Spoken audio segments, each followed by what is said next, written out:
Peter Kitty Cat, would you like to introduce this one? You have anything to say? Box kind of matches you. No? He's purring. He liked that. He may jump in. Okay, sorry guys. I thought I'd give him an opportunity to help star in this one, but he chose not to. Anyway, we are back, and clearly there is survival box here. And let me tell you, it is no small feat the survival box is here, because Jason, who has been an amazing supporter of this channel for years, he's an incredible guy. He has brought us so much stuff to look at. He has been responsible for every time we've seen a Smoky Mountain Knife Works box when they were still doing it.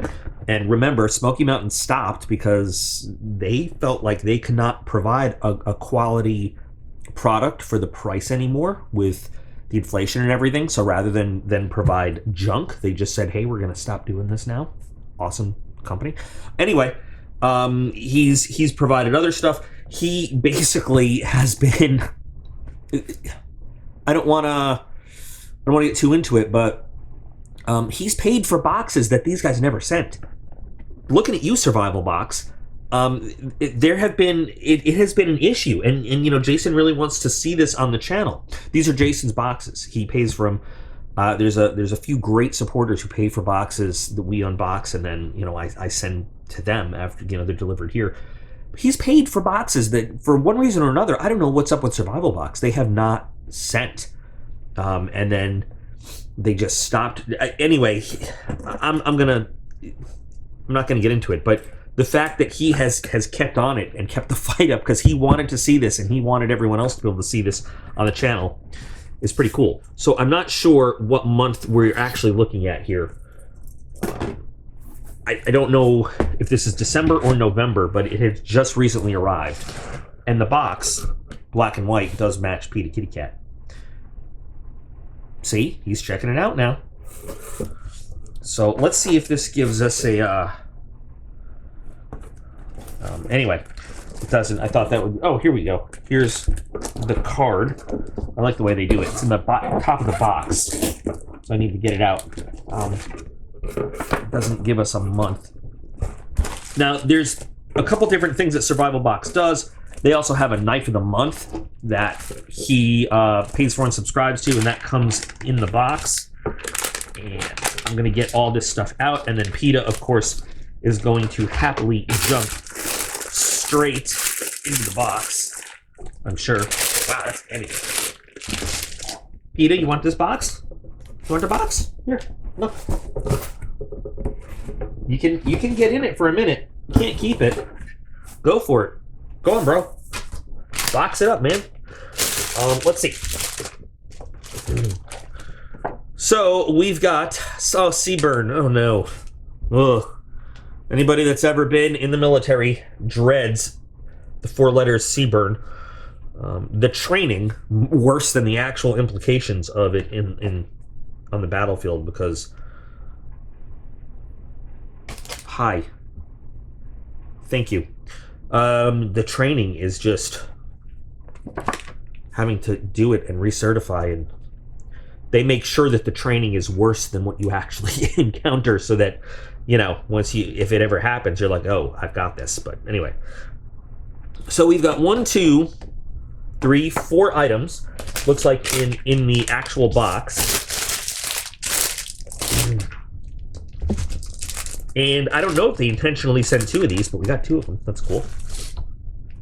And then we've got the knife, and you can tell that whatever when you're a new subscriber to this, they give you the little membership card and everything. So obviously they know that this is not a new box. They know that they've been sending him boxes before for whatever reason, and they didn't give him the little membership card and the little D clip and all that stuff. So they know that he's a subscriber, and for some reason the subscription got screwed up and they fixed it. So good. So anyway, CBRN stands for chemical, biological, radiological, and nuclear. Chemical warfare is, for those of you who don't know, I know we're here for an unboxing, but we always do a little education. Chemical warfare. Mustard gas, for example. Yeah, not fun. Nerve gas, stuff like that. Biological, anthrax, PETA kitty cat, biological warfare, walking across the thing. But botulism, they can attack with.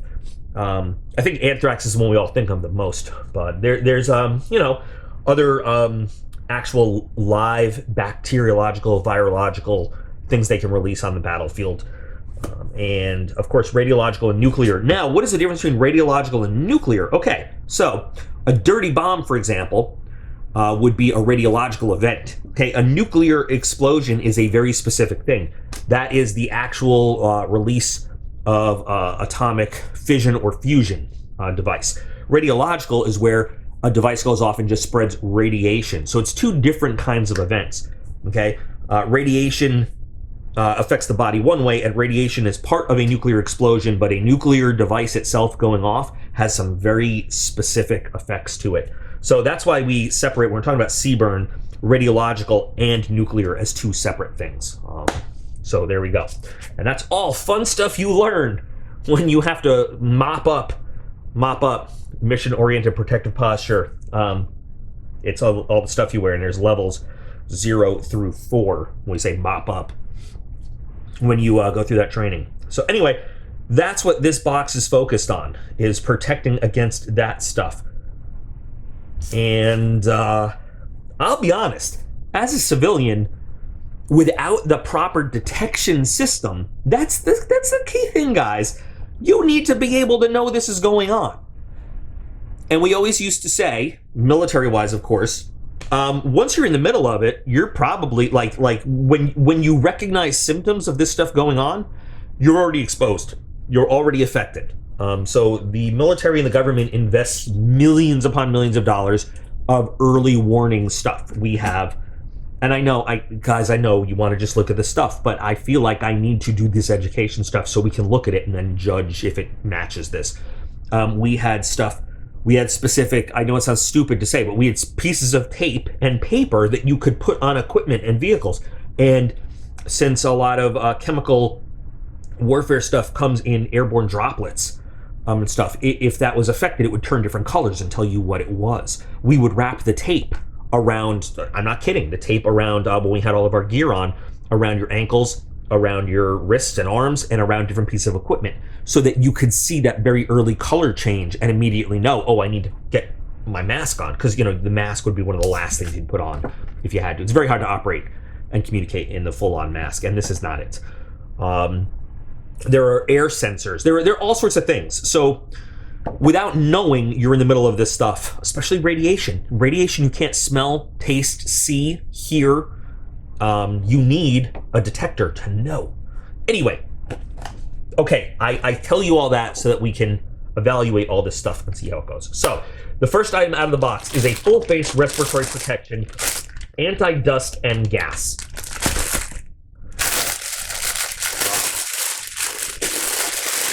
Now, the Air Force for a long time, when I was in the Army, we did not have a full face mask. The Air Force for a long time had something called the Mickey 2. And it was a full face mask. And towards the end of my time in the Air Force, we switched to the M40, the M41 mask that the Army wore. And I'll tell you what, it's really nice to see out of a full face mask when you're doing stuff. The M40 and the M41 went back to, eye holes, instead of the full face. And the, anyway, when I was in the Army, we had which did we have in the Army? I guess it was the M4. I don't know, but it was also the, with the individual eye holes. Now, a mask like this, and I don't know anything about this mask. I don't know. The filter is sealed, so guess what? I'm not opening it because you do not want to open your filter until it's time to use it, because these things have expiration dates. And like, for example, the filters that you put on a real military mask, you got 24 hours and you got to change it in real life. So the ones you use in training don't do anything. This one says protective objects, organic gas and steam, benzene, is that supposed to say benzene? And it's homologous chlorine, alcohols, aniline, carbon disulfide, acetone, chloroform, methyl bromide, methyl chloride, nitrocellulose, chlorophene, methyl. So this is a lot of chemical stuff, but So this will protect you against, basically, I feel like this is like a shop chemical kind of thing. And I'm not, look, I'm realistic. I'm not expecting them to protect you against mustard gas and things like, I don't know if it does or it doesn't, but I'm just saying. It sounds like it protects you against a lot of inhaled chemicals, which is nice. I don't know how well it will do against actual sea-burning materials. Let's loosen it up. These straps, in an actual chemical warfare attack, I'll tell you, won't last. It's not the kind of material, this is the kind of material that gets eaten up by certain chemicals. Nice soft interior. I'm not going to put my face all on this either, because this is Jason's and I don't want him to have to clean it and stuff like that. I have no idea how good this mask is or what it would cost. This is where you unscrew and put your filter. Interesting. Okay. Better than nothing? Sure. Absolutely.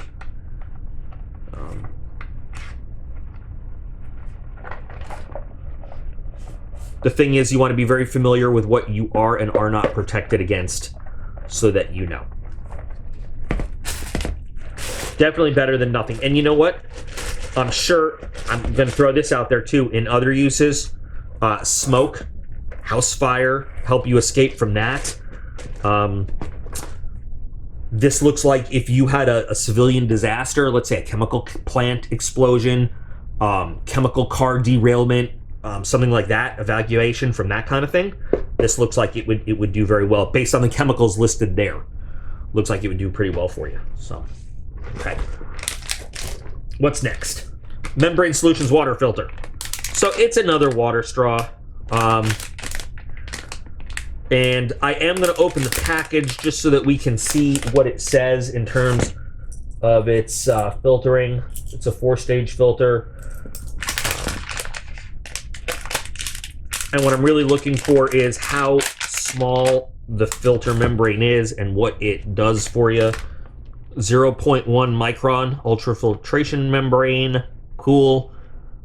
Removes, it's standard, 99.999 harmful bacteria.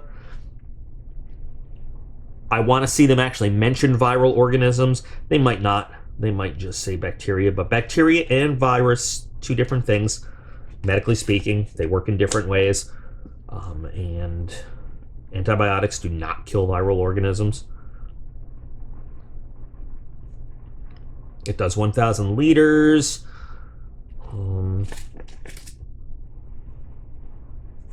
Okay. On the one hand, we've gotten, in boxes, so many of these. On the other hand, water is life, and, you can't survive. I think it would be nice if it came with a straw, so you don't have to, put your face down to the water. Yeah, I get it. It's a straw. I mean a, tube that connects this to there.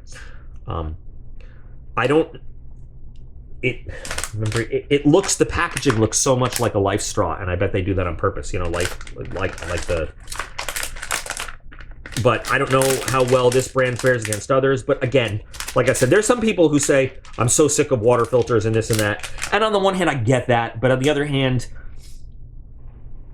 water is life, It's one of the things you can, air and then water. Those, and then food. Those are the, in order of what you can go the least amount of time without. So, I don't know specifically how it, I guess the biological, that's how it goes in there. I wonder how that filters chemicals. I've never thought of one of these in terms of filtering chemicals. I'm always thinking of bacteria and virus stuff. Interesting. All right. The no-touch door opener. We've got 2 of them. Now, these things got huge during pandemic times. People wanting to not touch, oh my God, it has a bottle opener. Is that a bottle opener? Let me see if that's a bottle opener. Maybe it's not. I don't know.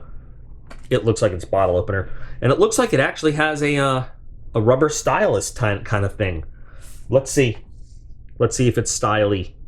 It is. You can do you can do stuff on a touchscreen with it. So I know people had these before the pandemic times. You can interact with things without touching them with this.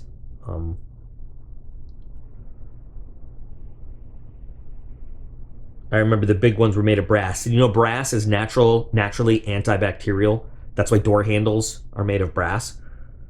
And that's why these things were initially made of brass, because if it does come into contact with bacteria and stuff like that. But so I don't know if you're supposed to get 2. Oh, it does say 2 units. Okay, there's 2. And put it on your keychain and, you know, do stuff with it. Interesting idea. How did this one escape? It's just not closed.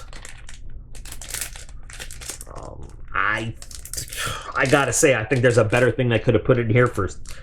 How about a good old pair of chemical resistant gloves to interact with the world? How about that? Or some overboots for your shoes. But okay. And then this is, I think, the biohazard disposal bag. You got 5 of these. Well, it is industry standard. But I gotta say, I'm gonna throw this out there too. Okay, so this is survival boxes. This is not industrial OSHA box, you know? In a survival situation, I don't give a shit if I have a proper biohazard bag. I'm throwing my contaminated stuff wherever I can. Just saying. But so on the flip side of the coin, if you have to dispose of contaminated stuff, sure. But okay, let's throw this out there too, because you guys know how I do. So you're going to give me 5 biohazard bags. Well, this is CBRN. Why not give me a radiological bag? Why not? You know, there's different things. There's not just biohazard. There's a radiation contaminated bag. There's a biocontaminated bag. There's a chemical, there's different hazards. Give me one of each. I mean, if you're going to list all this stuff. 5 biohazard bags, okay. But I mean, still, I guess you could also say, like, look, nobody's going to go in when they see this symbol. This symbol is a scary, stay the fuck out symbol, and you can put whatever you want on there. But at the same time, you know, again, falling back in the military, so we have placards when there's contamination, different colors with different symbols, depending on what the contaminated area is. And they have the same kinds of... So you could have a bag that indicates to anybody what's in it. Hey, this is a biohazard. Hey, this is contaminated with chemical warfare. You know, just saying, like, because if it's CBRN, not just biological, I'm just saying, wouldn't it make sense to give, if you're going to give 5 bags, 1 of each? If that's what it is. And I get it. I think they're trying to touch a little bit on each thing, but I also think that we're thinking survival box. This doesn't help it survive. This is meeting local disposal regulations. Okay, but whatever. I guess it could help you survive, because once you put the contaminated stuff in here, these are not your average plastic bags. They'll help you from contaminating yourself or whatever. But I think this is a chance we could have put a better item in to help protect you. To me, this is helping protect everybody else. And yeah, that's nice. But look, let's face it. It's your team versus the world in a survival situation. Whatever. Okay. Let's take a look at the knife. And I'm not going to be happy. And some people are going to be happy. They're going to be like, oh, I'd be happy with that knife. But you know what? I guarantee you this is let's see, handmade Damascus hunting knife. Sure. Where does it come from? We never know. And then they give you this, what is Damascus? Now, don't get me wrong. That doesn't smell right. This is very often we see these big chunky handmade Damascus knives, and they always look like something that would be like a cheap item on Amazon, or something directly out of a Pakistani sweatshop. I don't know how else to describe it. Now, I'm not saying it's not real Damascus, and when I say real Damascus, what I mean is I'm not saying it's not. Hi, PETA. The box is right here.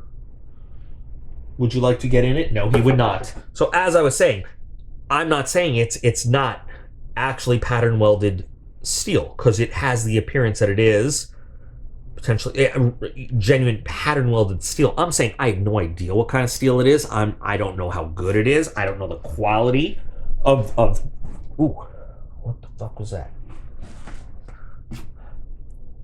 So I'm not saying it's not actually pattern welded steel. I'm saying if it is handmade, I don't know the quality of the forging. If it's production, which it probably is, it's probably a production quality pattern welded steel. I don't know what steel is in it. I don't know the quality of the steel. I don't know where it comes from. I don't know. There's a lot we don't know about these. There's a discoloration. I don't know if you're going to be able to see. The light that I'm using is kind of bright. There's a discoloration right in there. You know, there's so much that remains to be known about these knives, and they don't tell you anything. The thing is, so when we talk about Damascus, the short version, the short definition when we talk about Damascus, the common definition of Damascus is two dissimilar steels that are forged together, you know, that make this pattern. So it could be any type of steel. We have no idea what it is, and generally one is more of a stainless or nickel type steel, and one is more of a carbon steel. And then when you acid wash it, it gets this. That's what brings out the patterns. But I mean, it could be pot metal. It could be anything if they don't tell you what it is. So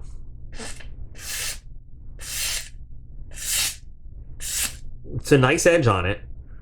And I'll tell you what, quite honestly, the bevel has a hand-done look, which is not out of the realm of possibility that they have somebody finish it off like that. But this is actually one that I like more than other ones that we've seen. It actually does feel kind of comfortable. But again, the thing is, there's just so much unknown about it. When I buy Damascus, I want to know what are the steels involved. I want to know where it comes from, and I want to know about it.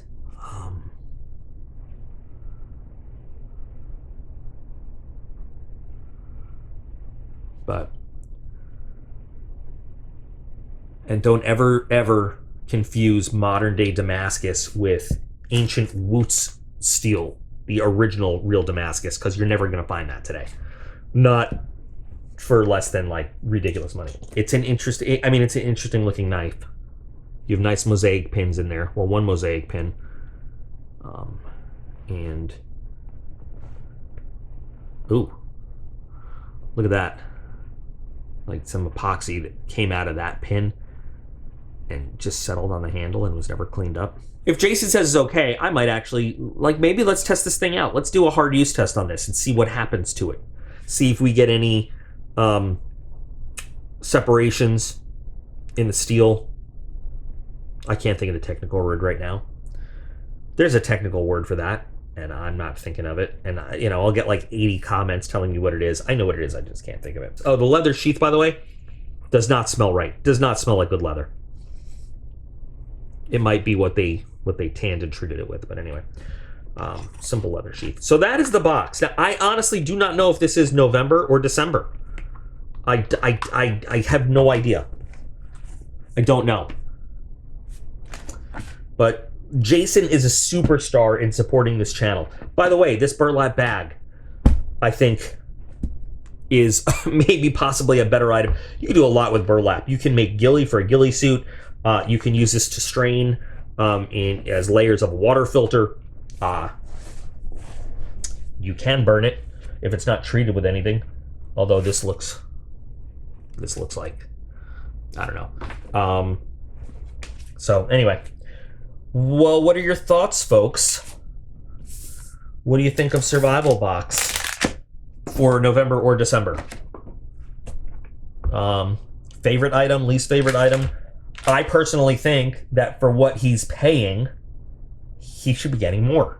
He should be getting more. I don't know what they're charging for this mask, but it's probably too much. I don't know what they're charging for this knife, but it's probably too much. honestly, I think that for this water filter, which we could probably get at Walmart, for these biohazard bags that we could probably order from Amazon, these things that we could order from Amazon, I think he should get more for his money. But, you know, let's give him a shot. This mask probably costs, the filters are not cheap. I know that, but let's see what they do next month. But I'm just glad, you know, I appreciate Jason so much. I've got some great supporters on this channel. I've got amazing supporters on this channel that help me keep it going. But Jason is a rock star. He really is.